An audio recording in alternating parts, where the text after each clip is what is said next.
Hey, yo, what's up, everybody? Welcome into the den. Appreciate you coming over here to hang out with me, man. All this week, there's been an interesting rumor flying around the Halloween Horror Nights around, man, and I'm going to talk about it, which means we're going into the fall. This Halloween, party with your favorite monsters during Halloween Horror Nights.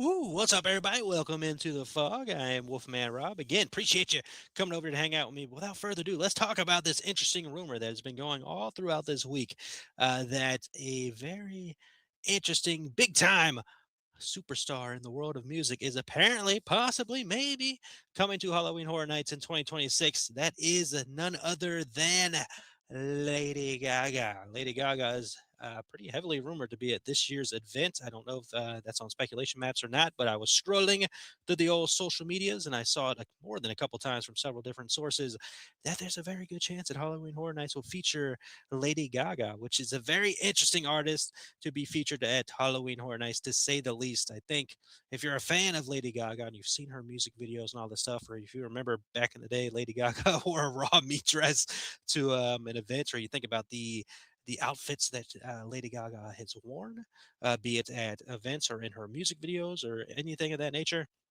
It's very cool, very interesting stuff, and could fit the realm of horror, spooky, very well, by all means. I think there's probably a lot of people who've probably raised an eyebrow like Lady Gaga, because I think some people have that thought in mind when it's like horror, they immediately go to rock or metal, which understandable. Rock, especially metal, has had like a vibe around it of darkness and horror and spooky and scary images and all that stuff. So I think that's understandable. I mean, you think '80s horror slasher films have had, such a connection with the, music, especially with like hair metal and glam metal back in the day. Immediately thinking Nightmare on Elm Street with Dawkins and Dream Warriors, or even Friday the 13th with He's Back, the man behind the mask with Alice Cooper for the Jason stuff. Like there's a long history of music and horror and all that stuff, with rock and metal artists and all that, but it just in general, music in horror works very well. You immediately think of like the classic songs you hear when you're watching or throwing on one of the old Universal monster films, or you think about the story with John Carpenter where he first showed Halloween to people and they weren't really into it and it wasn't really working. Then he goes and creates what becomes iconic music for the Halloween franchise and that movie. And he shows it again, and people, got more spooked out and scared by it and accepting and liked it a lot more and all that stuff. So Lady Gaga being a part of the event, I think immediately makes me think about when they announced a couple years ago the weekend was going to be a part of Halloween Horror Nights, because I think a lot of people immediately had that same thought where they're like, the weekend, interesting, but how does that work? His music, I wouldn't classify it as horror, but then you start looking at some of the stuff that goes on in his music videos and all that stuff. You see the imagery and everything. You're like, okay, maybe it could work out and all that. And then you experience the house in person and you figure out it does work out very well, man. So I, for one, am excited about this possibility. I am a Lady Gaga fan. I used to have fun on Twitter where I would post a random Lady Gaga gift, be like, give me Lady Gaga for Halloween Horror Nights.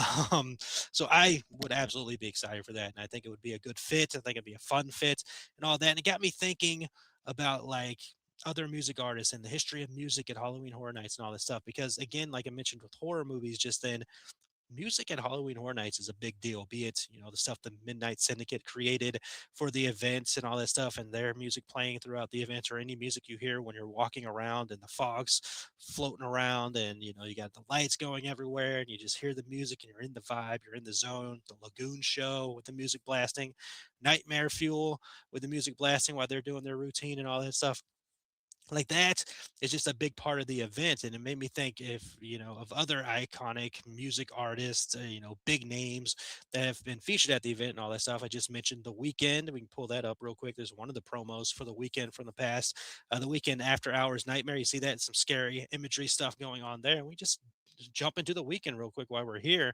Like, The Weekend has been featured at Halloween Horror Nights a couple times. It started in 2022 with The Weekend After Hours Nightmares in Orlando and in Hollywood. And then 2023, The Weekend After Hours Till Dawn Nightmare in Singapore, man. And then in 2024, the Weekend Nightmare Trilogy in Hollywood. So the Weekend's been at the event several times, and by all means, very much enjoyed. I think there's a after hours bar, probably at Hollywood, right? But there was a lot of fanfare. A lot of people loved it. I remember being in the queue for the one in Orlando and just vibing to the songs playing. Then you go in the house and you're like, oh, the music's playing. I was like, look at this creepy thing over here. Like it worked so well. And I think they can pull that off with Lady Gaga as well. I think their music genres are kind of close. I think they're both in that like popular music vibe and all that stuff. So the music genre is close. I know a lot of Lady Gaga's got a lot of different versions and of ideas and vibes to her music. You can get mostly pop stuff, but the theatrical stuff and country stuff sometimes with her and all that. So it's a vibe with Lady Gaga for sure. But I think it could work very well. You think another pop artist or somebody who's classified as a pop artist who has different kind of sounds to their stuff. There was a time where there was almost a Billie Eilish house at Halloween Horror Nights. They so much so, if I remember correctly, they had a lot of the pieces already made in the house ready to go, or close to ready to go, or in the process of being ready to go. But unfortunately, this was around 2020, and we all remember the world pretty much came to a stop around 2020, and that house did not end up happening and was lost to just a world of what would have been.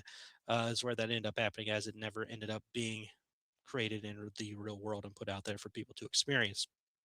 Now, with those artists, we think a lot of, and they had a good time with the weekend. I think again we'll have a good time with Lady Gaga, but there are a lot of other artists, and this is where we get back into that realm where you immediately think of, and with Halloween Horror Nights or Halloween or spooky or scary or theatrical elements and all that stuff.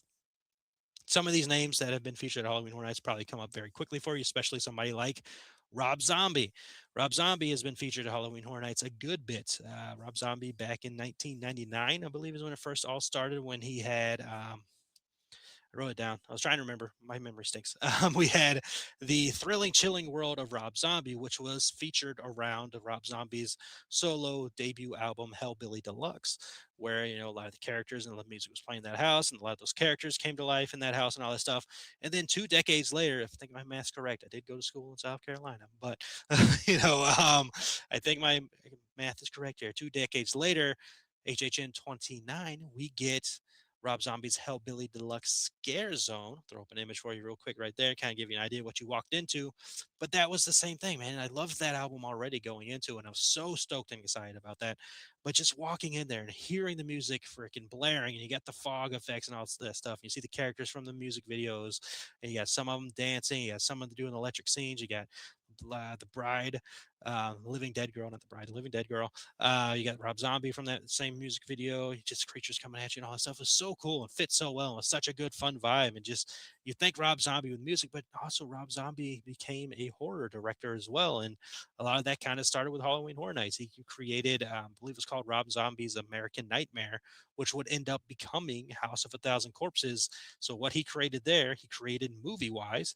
And then that movie came back to Halloween Horror Nights years later, man. So it was just such a cool, interesting thing that happened there with Rob Zombie, and it fit so well and it worked so well. And such a good time, man. With Rob Zombie, you think about somebody who was, an influence to him. You think Alice Cooper, shock rocker, iconic shock rocker, iconic shock rocker, who has also been featured at Halloween Horror Nights several times, and just again would absolutely fit the whole event. He had haunted houses. He had Welcome to My Nightmare in Hollywood. Now that is based off of the album of the same name. I believe that's his debut solo album as well. But that album, as well as Welcome to My Nightmare 2, which came out around that same time, it was kind of like a marketing thing for that and everything. So they had a house that featured songs from those albums and, imagery from those albums and all that stuff. The next year in 2012, The Nightmare would come to Orlando with Alice Cooper's Welcome to My Nightmare. That same year, Alice Cooper is still in Hollywood with Alice Cooper Goes to Hell 3D and all that stuff, man. And again, it just fits and it's cool and it's iconic rocker, and you know him as a theatrical shock rocker and all that stuff. And it was such a cool thing, and I wish I could have experienced it in person, but that was before my time of going to Halloween Horror Nights and all that good stuff.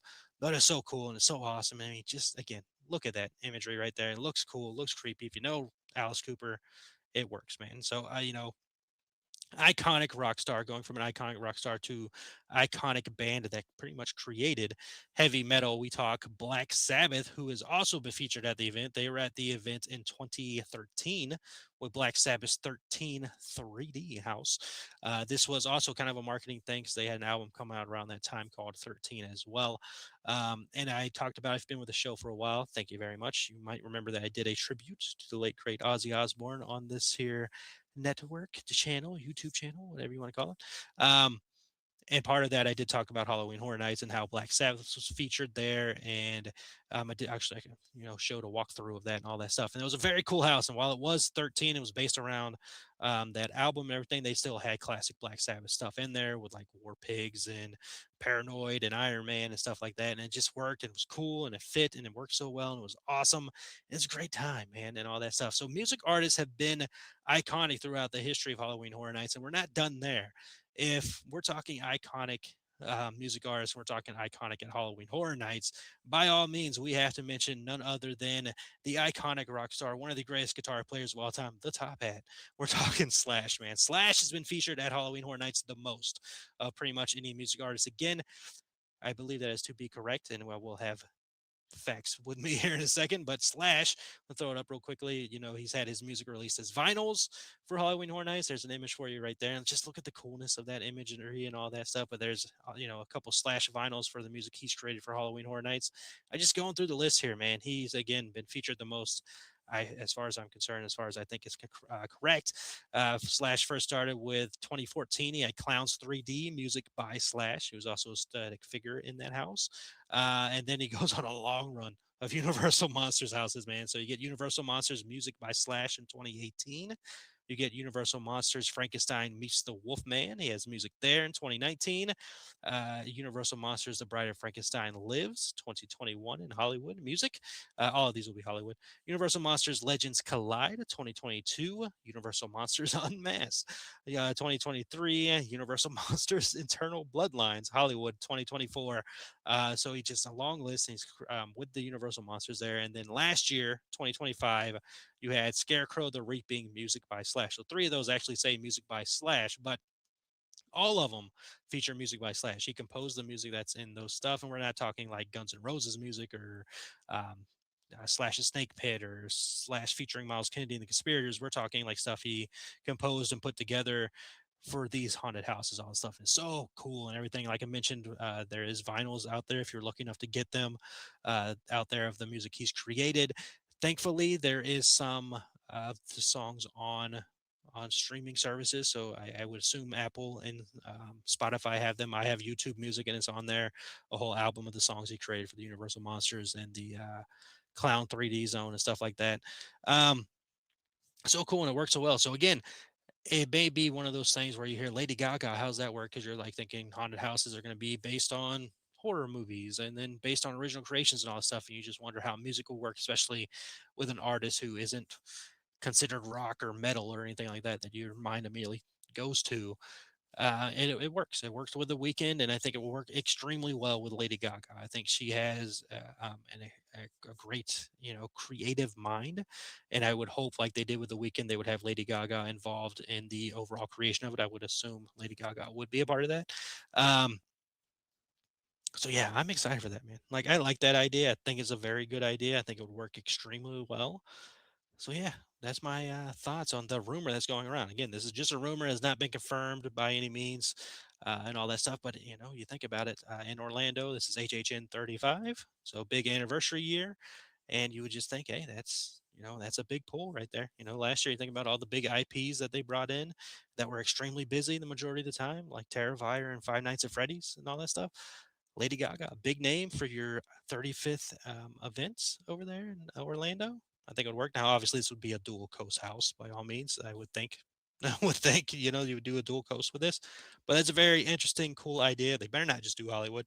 I would be very annoyed if they did that, but I don't think they would. I think it would be a dual coast. But Fun idea, and we'll see if it ends up happening. We might have a long time until we get any kind of announcements, but that's a fun rumor that came out this week. And I'm like, I didn't see any movies. Let's talk Into the Fog, man. I love talking Halloween Horror Nights. I had a good time with the last episode we talked here, and now we're here with rumors, and Rumorville is going to start speeding up as time goes on and all that. But that's where we're at, man. So appreciate you. Hopefully you watch this whole thing. I like to always, before we leave out here, I'd like to remind you, you matter. You're capable of incredible things, man. Give yourself some peace, give yourself some trust, and chase after those goals and all that stuff. Believe in yourself more than anything. You do truly matter. So give yourself some love. Be kind to yourself. And just believe, man, and you'll be there. But again, appreciate you hanging out, and I had fun doing this. I might, close all the shows doing this from now on. But again, thank you for hanging out with me in the fog. We will be back with more Halloween Horror Nights stuff throughout the year, and movie reviews here on this here channel. But without further ado, thank you very much, and blah.